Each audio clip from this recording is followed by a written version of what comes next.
de poser les questions parce que lorsqu'on reçoit, super. Donc, bonsoir, l'enregistrement commence et nous sommes réunis ce soir pour parler des violences conjugales. Comme je disais, lorsqu'on reçoit des orateurs de qualité comme ceux qu'on a ce soir, il est important de ne pas rentrer avec vos questions. Vraiment, n'hésitez pas à poser vos questions, c'est le moment parce que ces moments sont faits pour vous apporter de la clarté, pour vous apporter de la compréhension et aussi pour avoir des stratégies sur comment faire, comment aider quelqu'un, comment conseiller une personne. Et je crois que le Seigneur a prévu des bonnes choses pour nous ce soir.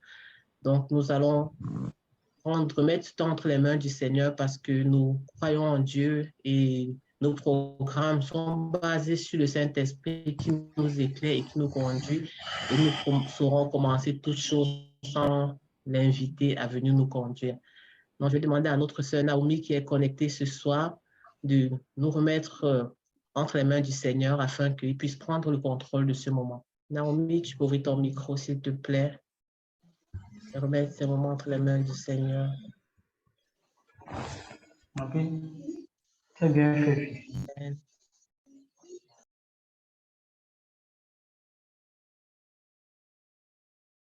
Est-ce qu'elle m'entend, Naomi?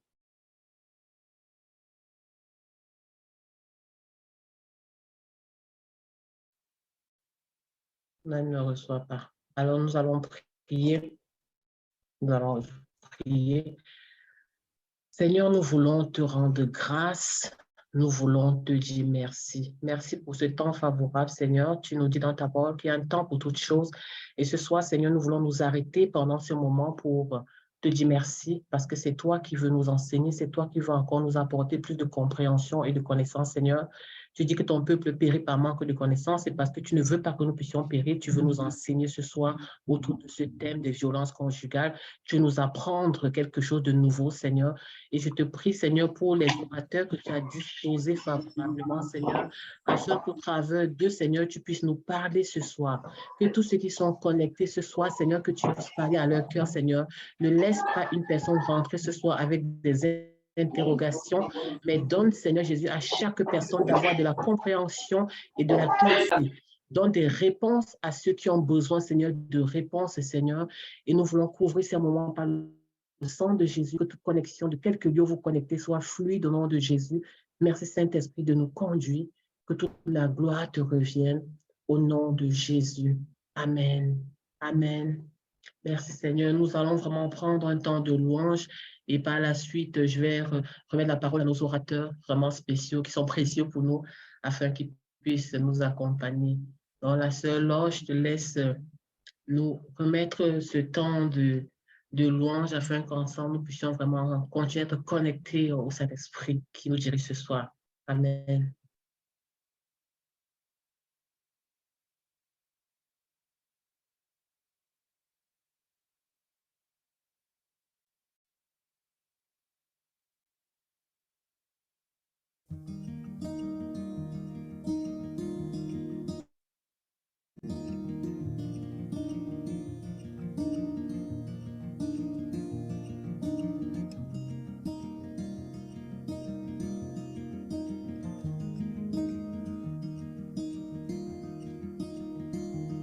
Si la lune me glace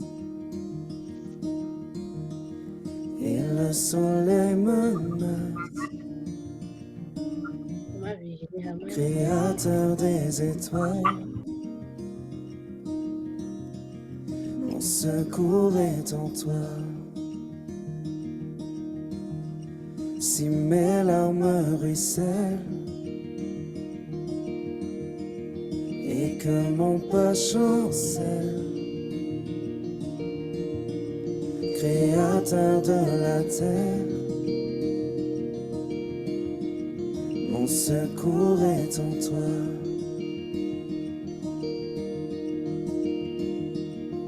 Je lève les yeux vers les hauts sommets. Toi seul est mon Dieu. Je proclamerai. Toi Toi seul est ma force, toi seul me restaure mon secours est en toi.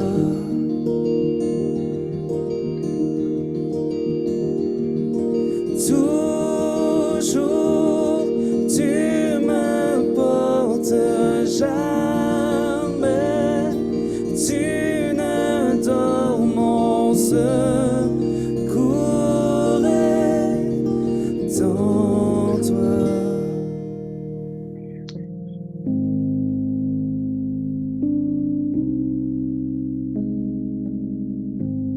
Si la peur m'envahit et mon âme chavire, Créateur de la vie, mon secours est en toi.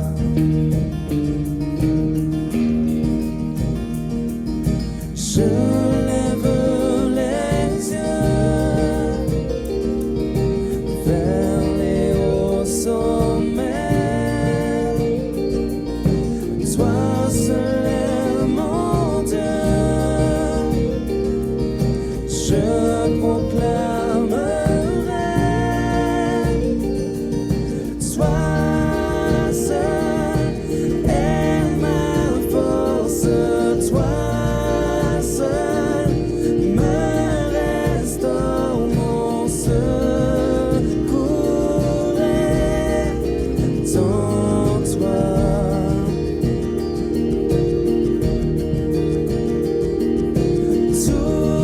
Toujours tu me portes, jamais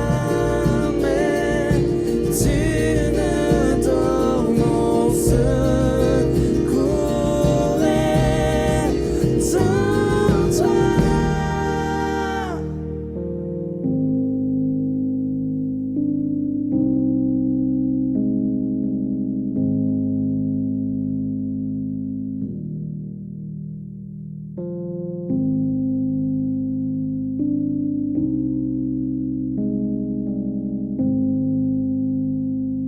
Ta victoire, mon espoir, ton chemin, mon destin, ton salut, mon refuge, tout est en toi. Ta victoire, mon espoir, ton chemin, mon destin, ton salut, mon refuge, tout est en toi.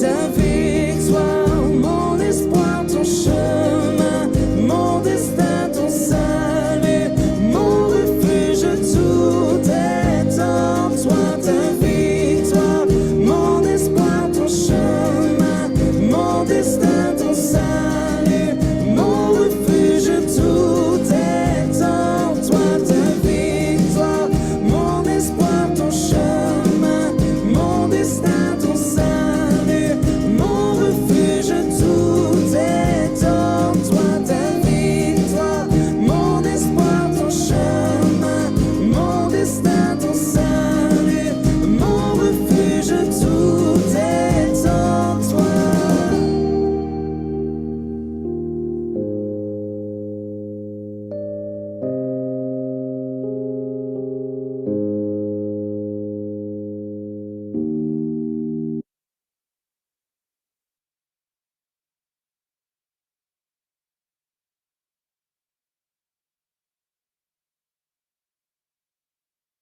Amen.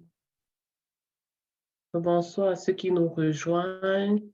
Je lis dans le chat une personne qui dit qu'il n'a pas de son. Je pense que ce serait intéressant de bien revérifier ton micro et les branchements parce que j'avais le son. Je pense que d'autres aussi avec le son. Donc là, si la personne qui a écrit dans le chat, si tu ne m'entends pas, essaie de te déconnecter, de te reconnecter à nouveau pour t'assurer que tu m'entends bien. Merci Seigneur pour ce temps que nous voulons vraiment passer dans ta présence.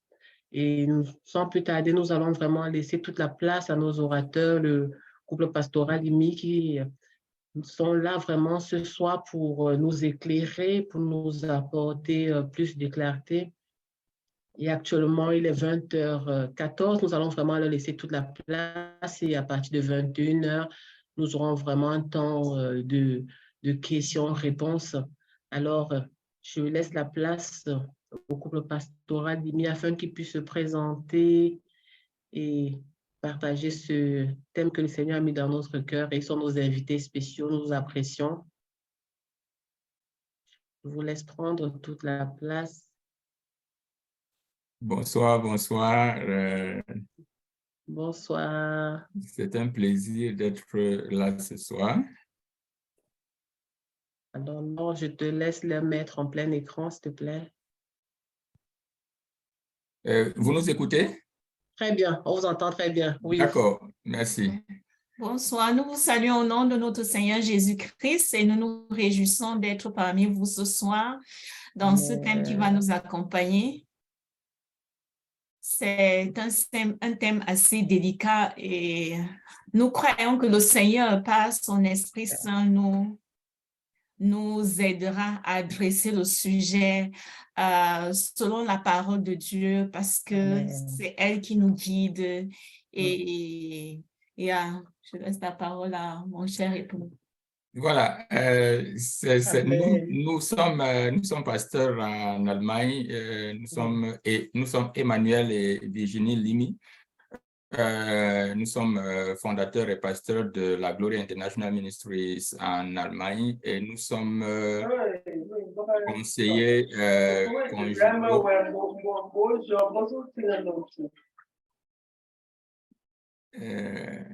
On va s'en occuper.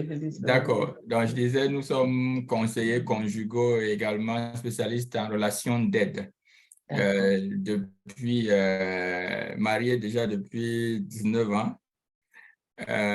Et nous sommes également aussi longtemps presque dans le ministère.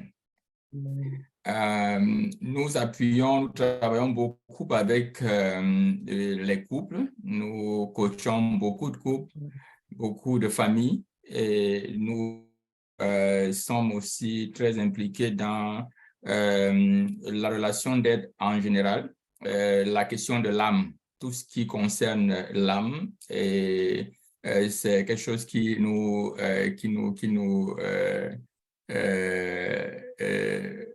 concerne en particulier dans le ministère.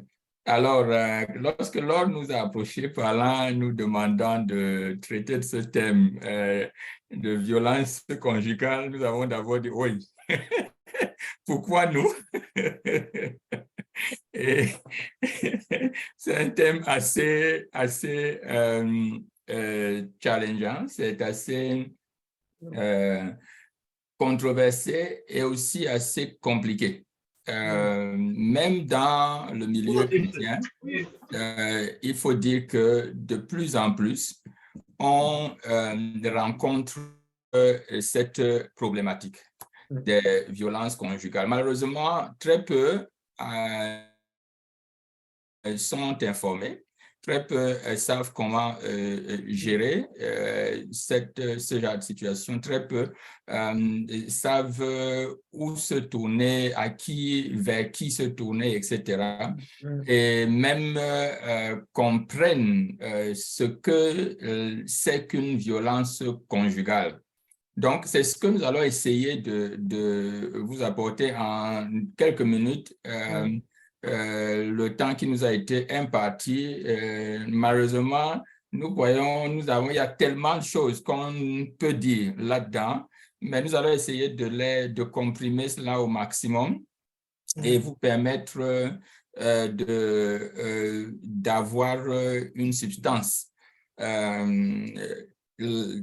ce propos. D'accord, je vois que Laure est en train d'ouvrir la présentation que je lui ai envoyée. Donc, si on réussit à le faire, c'est bon. Sinon, je peux aussi partager mon écran.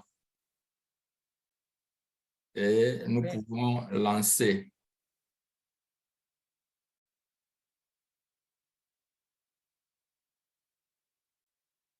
Qu'est-ce que je fais là? Je partage mon écran parce que je vois que elle va vous nommer comme coach. Oui, c'est mieux de partager l'écran. D'accord. L'autorisation. OK. OK, donc, oui, elle a donné. Donc, on va juste sur ouais, voilà. Fry Gaming. Prends même juste ça, et puis c'est juste... D'accord. Non, ça c'est le mauvais. C'est juste qu'il fallait prendre tout l'écran. Tu peux prendre tout l'écran et puis tu vas... C'est ça? C'est ça. 25, OK, c'est ça. Il faut demander si tout le monde... Mais j'ai fait un ajout tout à l'heure là. Bon, il n'y a pas de souci. Oui, on voit l'écran. Tout le monde voit? Et il faut juste cliquer. D'accord, OK. Donc, il faut le mettre en plein écran. Il faut juste aller juste au-dessus, à côté de enregistrer, là. Il y a le petit carré avec le point au milieu. Vous cliquez dessus. En plein écran. Vous l'avez en plein écran. Oui. Attends, voilà. Nous l'avons en plein écran. Ça, c'est plein écran. Emmanuel, nous l'avons en plein en dessous, écran. là, tout en Donc, dessous de ton écran, les plusieurs mosaïques que tu vois là.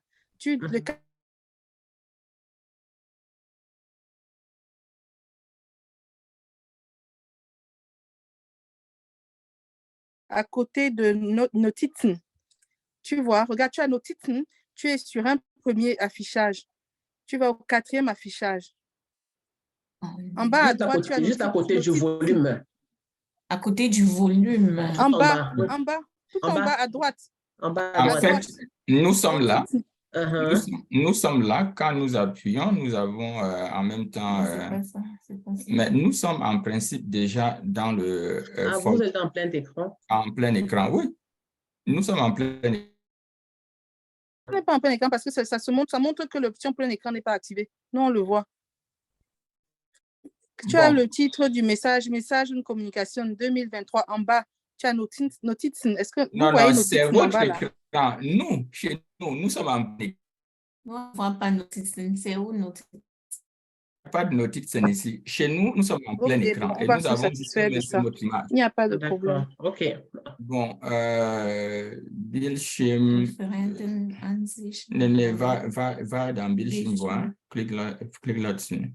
En fait, ça veut dire que l'écran que vous projetez, ce n'est pas celui que vous avez en face de vous là. Voilà, ça peut être ça. Comment ça? Vous voyez la présentation, oui ou non? Le titre de la présentation, c'est quoi? Violence conjugale. Non, c'est pas ça qui apparaît. OK. Vous avez deux écrans, non? Ça veut dire qu'il y a un problème. Attendez, donc on va se super, ça. Oui, c'est mieux maintenant. Bon, là, c'est mieux. Ah, voilà. Tu étais dans autre chose. OK, bon. Vous avez le plein écran? Parfait, c'est bon. D'accord, OK. Merci. Ça marche. D'accord. Bon, donc, je vais avancer.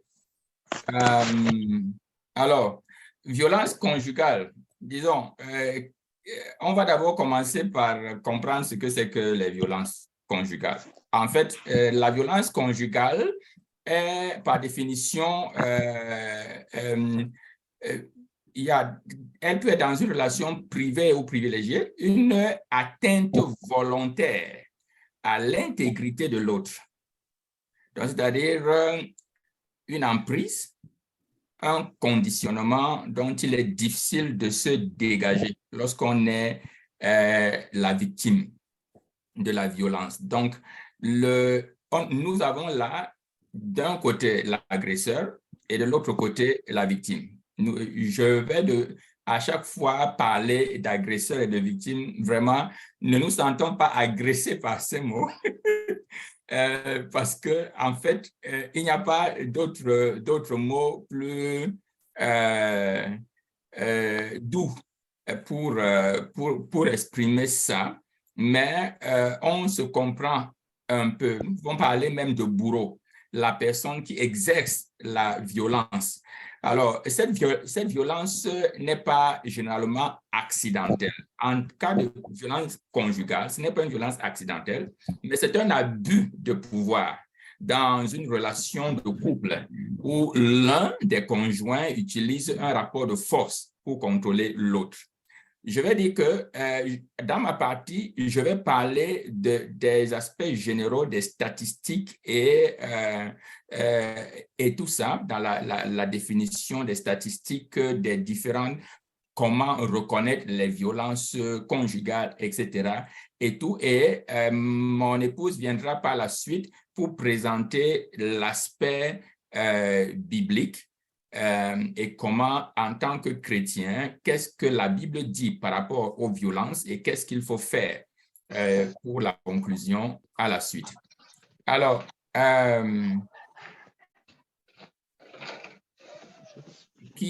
c'est comme si ce n'est pas moi qui partage cet écran finalement.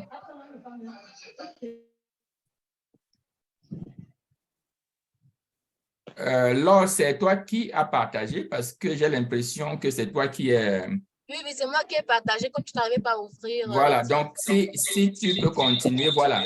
Donc, il faut donc faire la différence entre un conflit conjugal et une violence conjugale parce que de par sa définition, on va se demander, bon, ça veut dire que tout ce tous les conflits qu'on a, est-ce que c'est des violences, etc. Non, non, non. Dans le cadre d'un conflit conjugal, nous avons deux points de vue qui s'opposent dans un rapport d'égalité. Donc, en général, les partenaires, les mariés, vous savez que c'est des choses qui ne manquent pas dans le foyer, qu'on s'échange des paroles, qu'on est fâché l'un contre l'autre, qu'on boude à l'autre de temps en temps. Ça, ce sont des réalités du mariage. Donc, j'espère que les non-mariés qui sont là ne sont pas scandalisés. C'est une réalité dont vous allez faire face. Donc, on peut vous raconter tout le rose du mariage. Recording in progress. Mais la réalité, c'est un peu du rose tacheté. Et c'est chacun qui travaille à ce que son rose puisse luire. Donc, c'est des réalités. Les deux conjoints, de temps en temps, se disputent. Il y a même des insultes.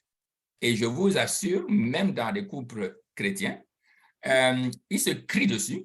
Ils peuvent même se porter des coups dans le cadre d'une relation égalitaire. Là, je parle au-delà même des couples chrétiens. Je présente un travail global. C'est-à-dire, donc, chacun est libre de s'exprimer et de donner son avis. Donc, mais toutefois, le conflit conjugal n'est ni interdit par la loi, ni réprimé, mais il peut aboutir à des violences conjugales. Alors, il faut bien qu'on fasse la différence. Lorsque on parle de violence, et je l'ai dit au début, il s'agit d'un rapport de force qu'une personne exerce sur l'autre. Il faut qu'on le garde bien dans notre esprit. Il s'agit là d'une domination, donc d'une prise de pouvoir de l'un qui est l'agresseur et de l'autre qui est la victime. Donc, par ses propos et ses comportements, l'agresseur veut contrôler, rabaisser, détruire son partenaire. Les violences conjugales créent un climat d'insécurité, de peur, de tension permanente. Les conséquences de ces violences sur les victimes sont nombreuses. Donc, la victime culpabilise, elle a peur, elle a la perte de l'estime de soi, de l'autonomie, d'isolement et le stress, etc. Alors, nous pouvons continuer. Laure, s'il te plaît.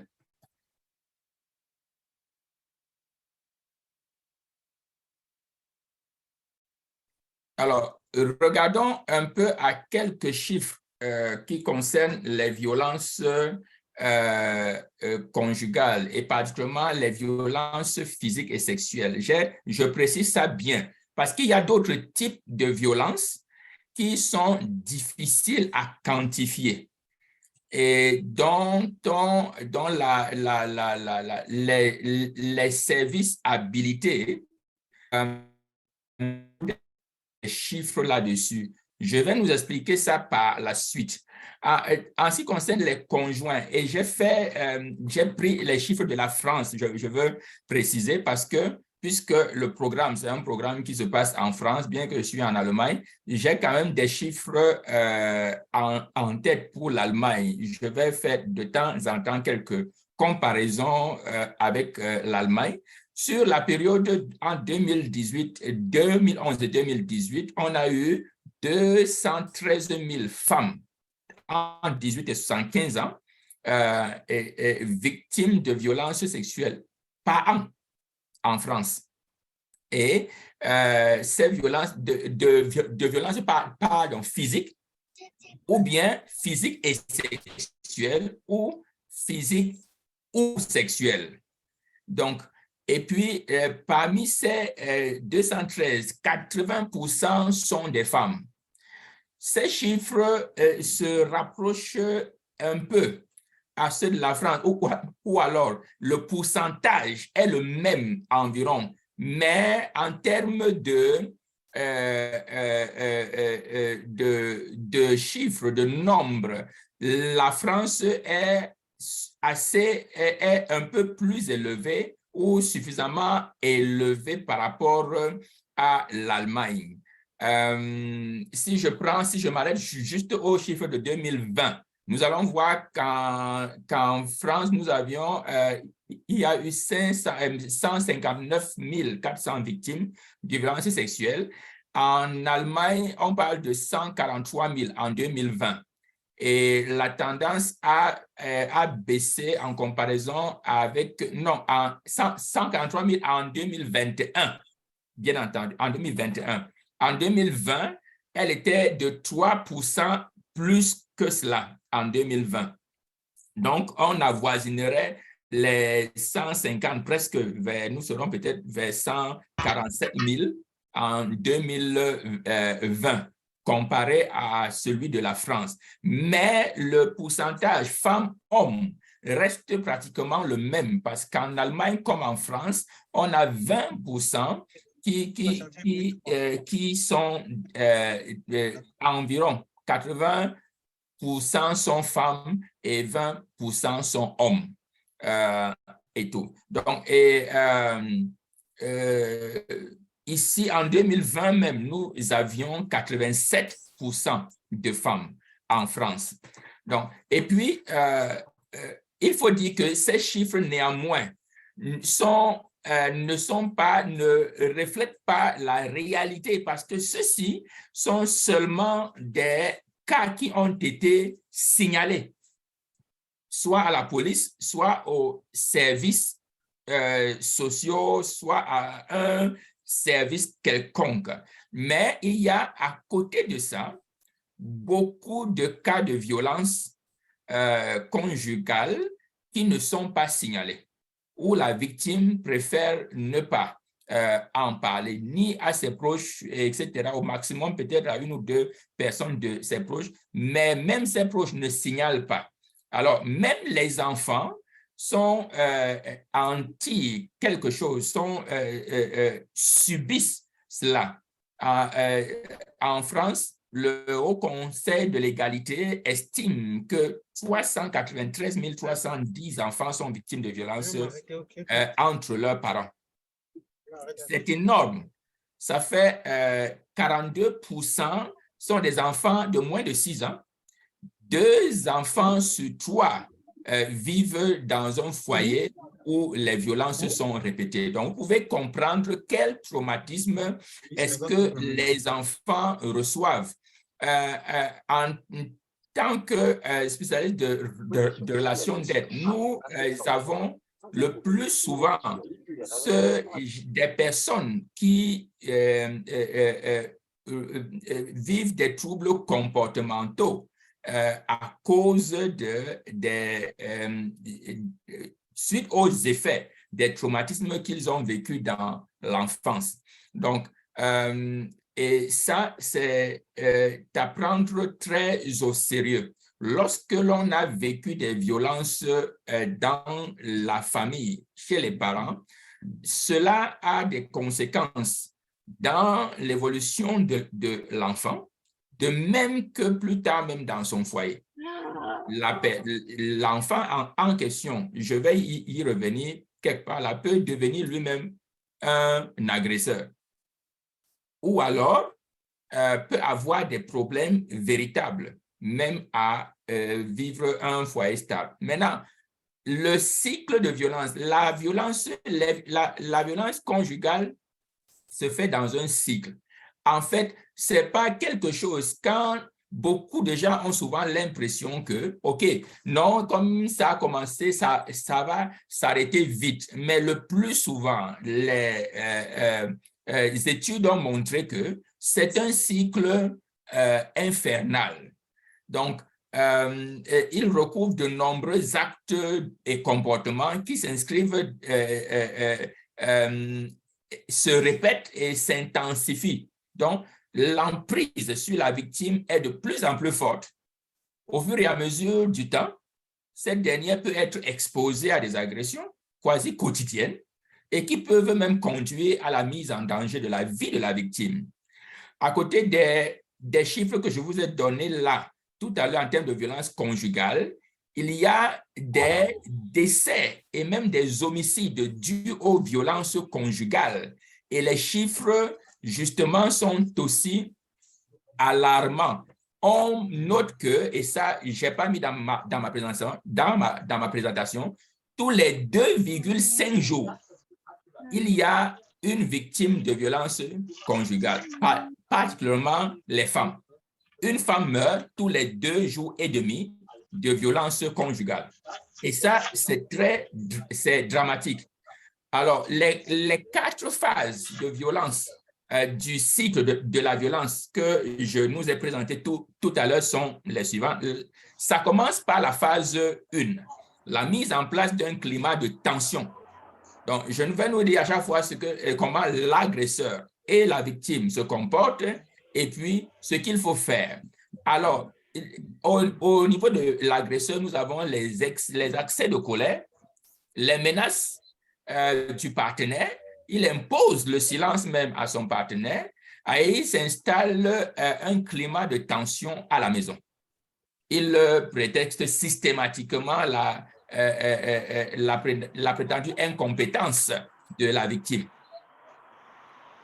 Au niveau de la victime, ça crée un sentiment d'inquiétude. Donc, elle a peur de déplaire et de faire des erreurs. Parce que quand vous avez quelqu'un qui est tout le temps en colère, qui s'énerve, qui va presque vous taper dessus, ça crée un climat de peur. Vous avez peur de faire ceci parce que ça risque d'être pris comme ci, etc. Elle fait attention à ses propres gestes, à ses paroles. Elle doute d'elle-même. Le comportement de l'agresseur amène la victime à douter d'elle-même. Et cela n'améliore pas la tension. Cette phase, donc, est propice pour la victime à la prise de contact avec les personnes extérieures. Lorsque vous commencez à remarquer des choses comme ça, cherchez à vous ouvrir à quelqu'un d'extérieur. Ça peut être votre pasteur, ça peut être un ami ou une amie proche qui est mature et qui peut vous aider, ou un professionnel dans le domaine. Donc, elle est, durant cette phase, accessible aux conseils et aux propositions d'aide. Même vous-même, qui êtes à l'extérieur, si vous constatez que quelqu'un subit, rapprochez-vous d'elle. Parce que justement, à cette phase-ci, elle est en mesure de s'ouvrir. Dans la phase 2, c'est la phase de crise, de passage à l'acte et de l'agression. Donc, l'agresseur viole le partenaire de différentes manières, verbales, psychologiques, physiques, sexuelles, etc.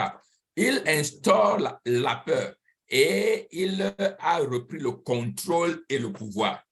Donc, et la victime souffre. En ce moment-là, elle se sent humiliée et triste. Elle a le sentiment que la situation est injuste et elle est en colère. Dans cette phase 2, c'est propice à l'engagement des démarches pour la victime. Donc, parfois, on va se dire, mais quelle démarche? C'est des démarches pour éviter le pire. Donc, réellement, si vous êtes chrétien, si vous êtes dans une église, il est important. Donc, si à la phase 1, ça n'a pas été fait, il faut justement le faire. Quand il y a déjà coups et violences physiques, sexuelles, etc., vous avez besoin de violence conjugale qui arrive à l'hôpital avec des cicatrices ou des blessures, etc., mais ne disent pas la raison réelle de ces blessures et tout autre. Ce qui n'est pas, vous pensez vous faire du bien, mais ce n'est pas juste parce que tant que vous laissez la chose continuer, l'agresseur ne va que être de plus en plus agressif, malgré toutes les promesses, s'il n'a pas d'aide. Donc, il faut savoir qu'il faut l'aider à trouver de l'aide, donc l'agresseur. Et c'est la victime qui est la mieux placée pour ouvrir cette brèche. On peut continuer, s'il vous plaît.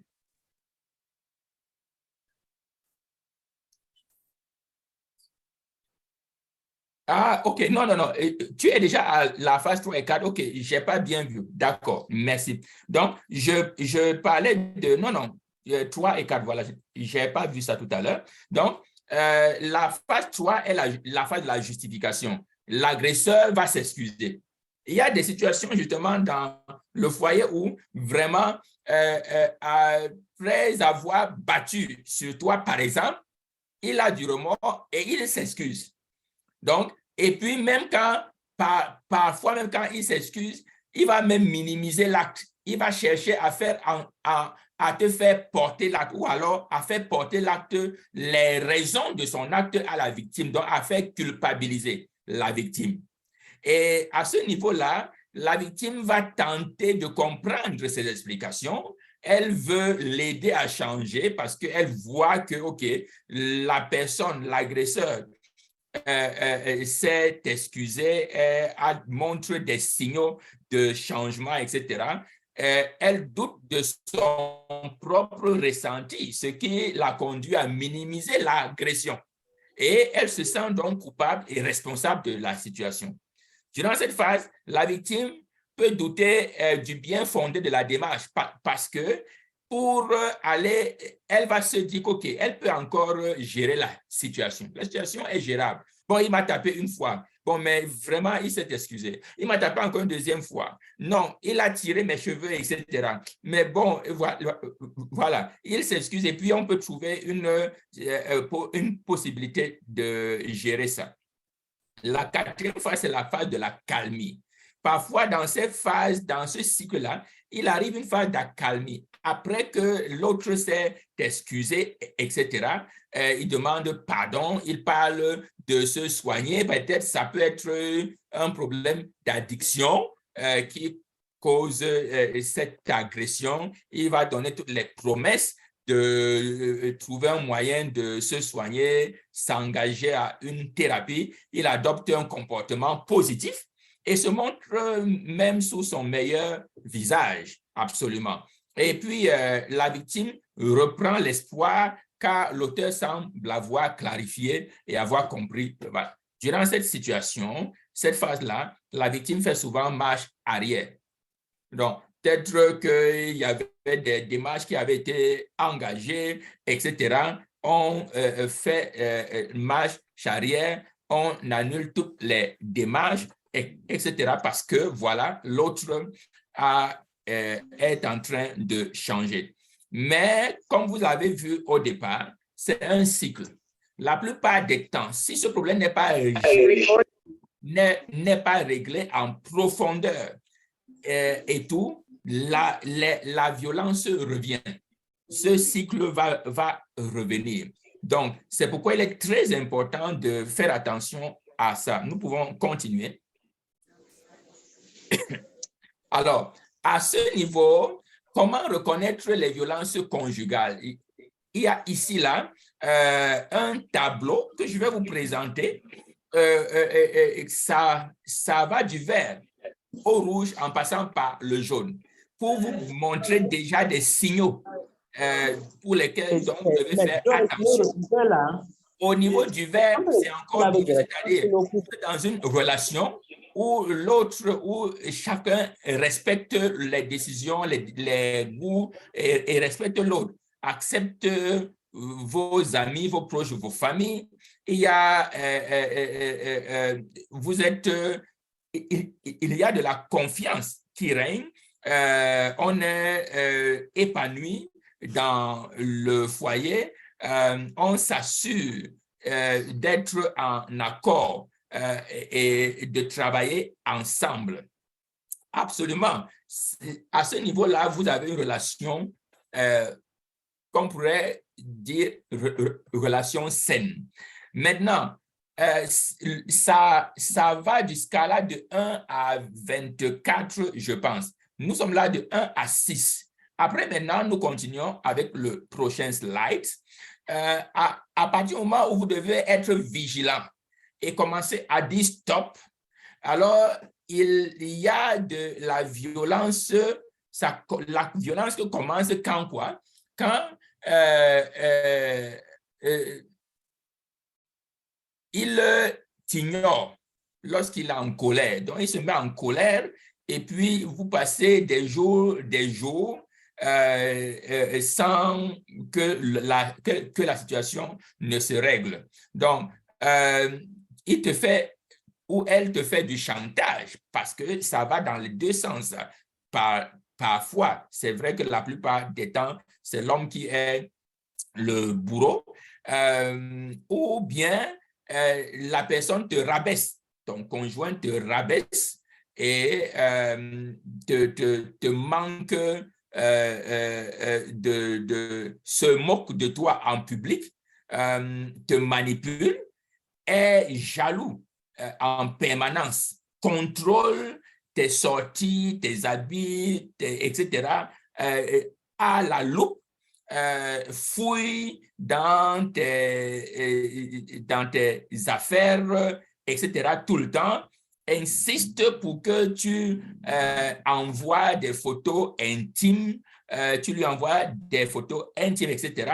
Ou bien t'isole de la famille et de tes amis. Nous avons eu souvent de ces gens de situations, même des chrétiens, où dans le couple, l'autre conjoint ne veut rien entendre de ta famille et t'isole des gens qui te sont pourtant proches.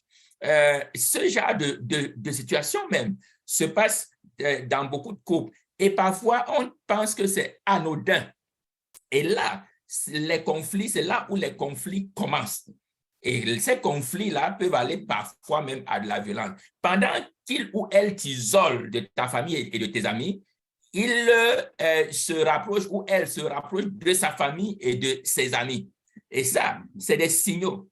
Et là où ça continue à aller dans le rouge, où il faut déjà que tu commences à te protéger, et à ce niveau, il te traite de fou ou de folle quand tu fais et te fait des reproches. Donc, il te frappe, te pousse, te gifle, il te menace il menace de se suicider à cause de toi. Bon, excusez-moi de dire tout le temps il ou elle. Donc, te touche les parties intimes sans ton consentement, menace de diffuser des photos intimes de toi, t'oblige à regarder des trucs pornographiques, t'oblige à avoir des relations sexuelles. Même dans le couple, l'obligation des relations sexuelles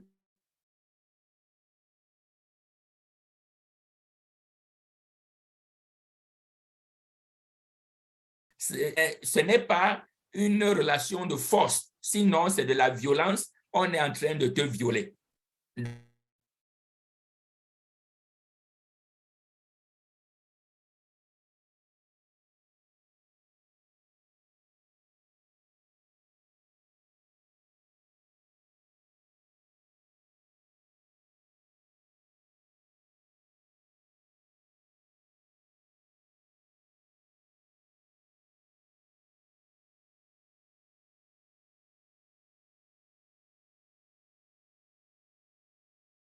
Ce sont des intimidations, menaces, des chantages affectifs, des isolements de la famille, comme je l'ai mentionné tantôt, le dénigrement systématique, des propos méprisants, humiliants,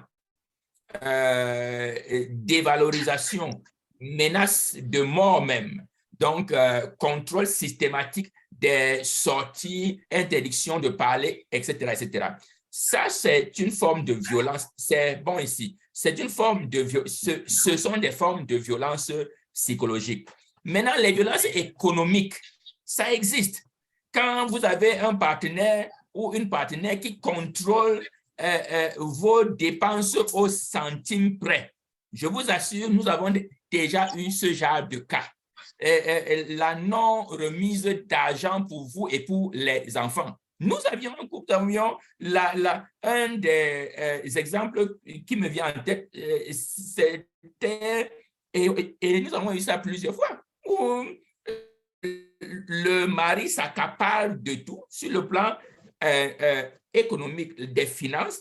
Il d'abord empêche que sa femme puisse travailler, donne des raisons fallacieuses, et puis chaque mois, c'est lui qui te donne, il met peut-être, je ne sais pas, il va avec toi, vous faites les achats.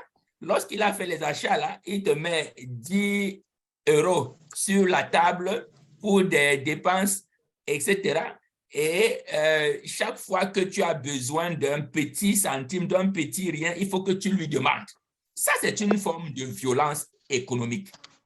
Donc, la personne n'est pas libre. Vous n'êtes pas libre dans le foyer. L'interdiction d'ouvrir un compte bancaire personnel, de détention, d'utilisation des moyens de paiement. Donc, c'est le mari ou la femme qui détient ta carte bancaire, même quand tu en as une. Et la perception de votre salaire, nous voyons ça chez nous, la plupart du temps, chez nous en Afrique. Moi, je sais ça quand j'étais jeune. On disait, bon, il y a des foyers où c'est le père qui reçoit le salaire de la mère, ou bien quand elle a reçu son salaire, il faut qu'elle vienne te déposer ça. C'est vrai, en tant que couple, nous devons gérer chrétiens, nous gérons nos finances ensemble, mais pas que c'est l'autre qui a le monopole de dire ce qui va se passer. Donc, il y a les violences administratives. Dans les violences administratives, nous avons le fait que l'autre peut confisquer ou détruire les documents administratifs personnels de son conjoint. Donc, ou bloquer l'autre conjoint dans des démarches ou des demandes de droit qu'elle peut avoir. Donc, voilà les 5 formes de violence conjugale qu'on peut voir. Nous pouvons continuer. Donc, quels sont les moments de risque? À quel moment est-ce qu'on voit les violences conjugales? Qu'est-ce qui peut causer cela? Donc, par exemple, parfois, c'est la perte du boulot chez l'homme. La plupart des temps, quand l'homme perd son travail, il se sent diminué et commence à l'impression que, OK, la femme ne le respecte plus, etc. Ou au moindre pépin, est dans tous ses états, surtout quand cette femme-là, c'est elle qui travaille. L'incapacité de subvenir aux besoins élémentaires de la famille, ça va dans le même sens. Un conjoint trop autoritaire, pour une raison ou pour une autre, des addictions, des relations extra-conjugaux, la grossesse ou la naissance d'un enfant, c'est-à-dire une situation nouvelle qui survient dans le foyer, peut aussi être une source de violence conjugale. Les troubles de comportement, il y a des pervers narcissiques, en fait, on peut même dire qui se plaisent à violenter l'autre, à ce que l'autre souffre, etc. Et un